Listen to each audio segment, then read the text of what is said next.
Bonjour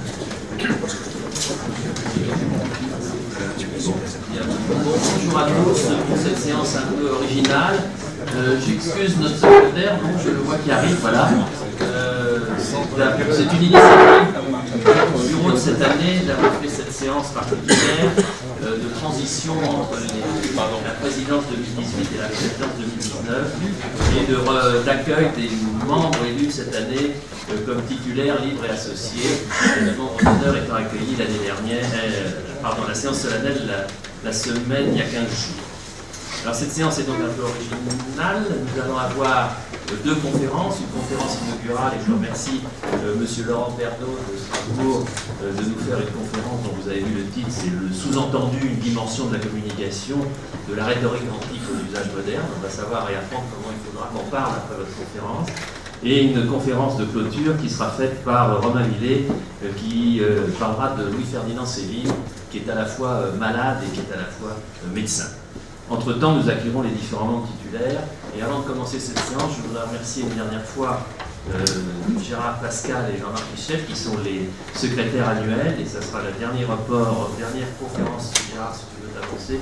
Ça sera la dernière fois que Gérard Pascal nous fera le résumé des séances pour voir le procès-verbal de la séance précédente.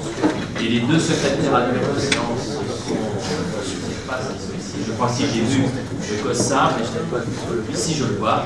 Ce sont les deux secrétaires annuels de l'année que je l'accueille, bienvenue. Donc à partir de la semaine prochaine, je m'éclipserai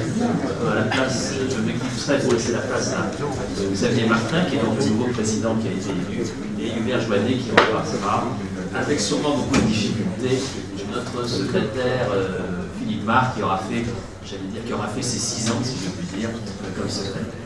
Voilà, donc je donne tout de suite la parole à Gérard Pascal et à Jean-Marc Michel pour nous faire le procès-verbal de la séance précédente. Monsieur le Président, chers collègues, chers amis, donc je vais vous présenter la séance de mercredi dernier, qui était une séance consacrée aux expertises chirurgicales, avec pour modérateur Jean-François Mercier, qui est membre du conseil d'administration, ainsi que Raj Gambach. Donc la première conférence était donnée par David Znati et Georges Jean, concernant un petit peu l'expertise sur la détection de cellules tumorales circulantes et les micro-envols et cellules circulantes, quoi de neuf au cours de ces dernières années. Il y a incontestablement un certain nombre de dispositifs de détection des cellules et des emboles tumoraux, sans oublier ces emboles circulants, qui permettent donc un accès facile et complet à la caractérisation triple, à la fois phénotypique, génotypique et fonctionnelle.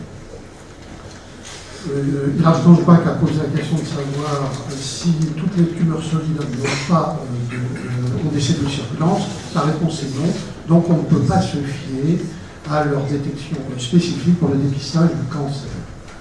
Et puis, soulever qu'avant d'enlever la tumeur, il est bien entendu conseillé aux chirurgiens, tous le savent, de faire au préalable un dépistage sans doute.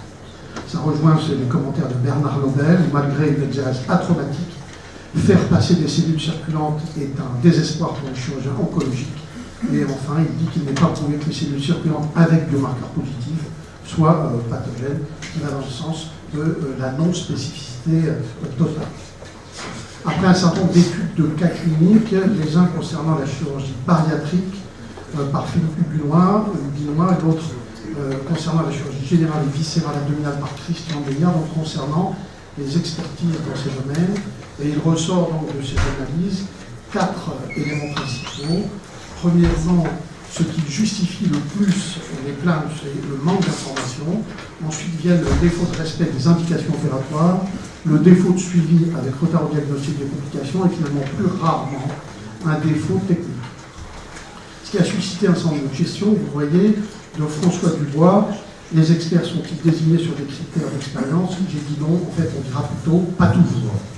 Rémi Salmon a posé une question sur le nombre d'interventions bariatriques par an en France. Elles sont de 45 000 et de ce fait, elles justifieraient un registre normatif 1 actuellement. La réponse est négative. Il est donc rejoint sur ce questionnement par Jacques Belviti, qui considère que les registres sont une maladie bien française. Ils sont rarement mis à jour, or écrire, c'est soigner. Hubert Joannet précise que quelquefois les retards au diagnostic précoce des complications ne sont pas le fait du seul chirurgien, mais sont parfois dus aux examens complémentaires. Par exemple, après chirurgie bariatrique, le scanner est finalement assez peu performant au cours des premiers jours.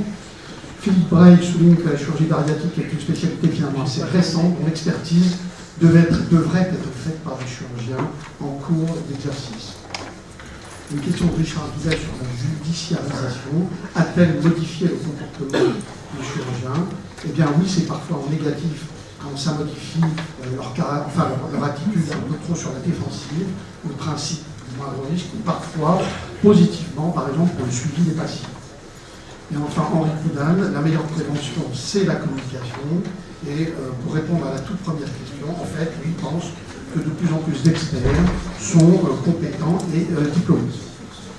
Alors, des avis plus juridiques de Patrick de Fondressin, avocat à Paris. Quels sont les éléments de responsabilité du chirurgien et quelles procédures engager?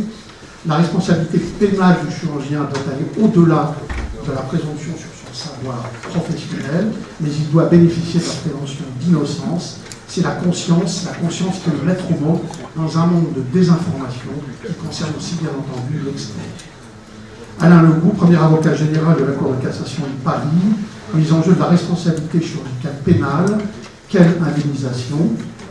Le malade maintenant désormais est un statut qui lui donne des droits en fait assez nouveaux, c'est l'obligation de résultat et l'obligation de consentement dans un équilibre entre le patient et le médecin qui repose donc sur ces éléments juridiques dont je vous ai parlé. L'indemnisation se fonde bien sûr sur un gain de causalité qui doit être direct et certain. Xavier Martin précise que l'expert ne doit pas être que technique, car il doit aussi avoir affaire à des critères beaucoup plus généraux au cours de l'expertise. Iraj Gambin dit que pour limiter les erreurs liées aux compétences et à la subjectivité, il faudrait un collège d'experts. Gérard Pascal souligne que dans les cas de texte, ces collèges sont réunis, on fait appel en fait à plusieurs experts de plus en plus fréquemment.